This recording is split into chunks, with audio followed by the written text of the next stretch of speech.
Дали трагедијата во Кочани некој се обидува да ја злоупотреби за политичка агенда? По првичниот собир во понеделникот пред платото на УКИМ студентите се поделија. Едните обвинуваат официјалната студентска организација Студентско собрание, бидејќи дозволиле министерката за образование Јаневска и ректорката Ангелова да се обратат без да говорат студентите и се залагаат за формирање на студентски пленум. Други пак обвинуваат дека со партиски влијанија од опозицијски партии се прави обид да се формираат вакви паралелни организации со цел да се искористи случајот за политички поени. Илина Банова, студентка од економскиот факултет, во изјава за Канал 5 прстот го вперува кон Црвената младина, која е младинска организација на левица. Ние како студенти имаме основани сомненија и индици дека според социјалните медиуми дека политичката партија Левица со незината Црвена младина сака да ги набедат студентите да организираат студентски пленум. Очигледно е дека како општество имаме ниска емоционална интелигенција и наместо во овие периоди на болка и тага да покажеме сплотеност,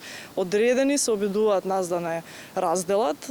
Како студенти не смееме да дозволиме било која политичка партија, не само оваа, да сака да не раздели во моменти кога ние мораме како студенти да бидеме сплотени. Од партијата Левица не одговараат директно дали на некаков начин се вклучени во поттикнување на пленумите, но велат дека им даваат поддршка.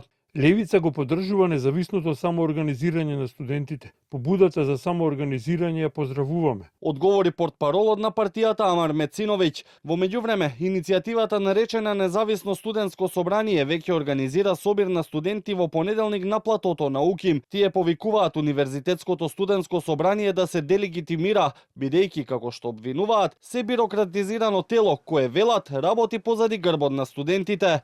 Од УСС пак повикуваат на единство помеѓу студентите и да не дозволат политичките партии и нивните влијанија преку злоупотреба на состојбата да направат раздор помеѓу нив.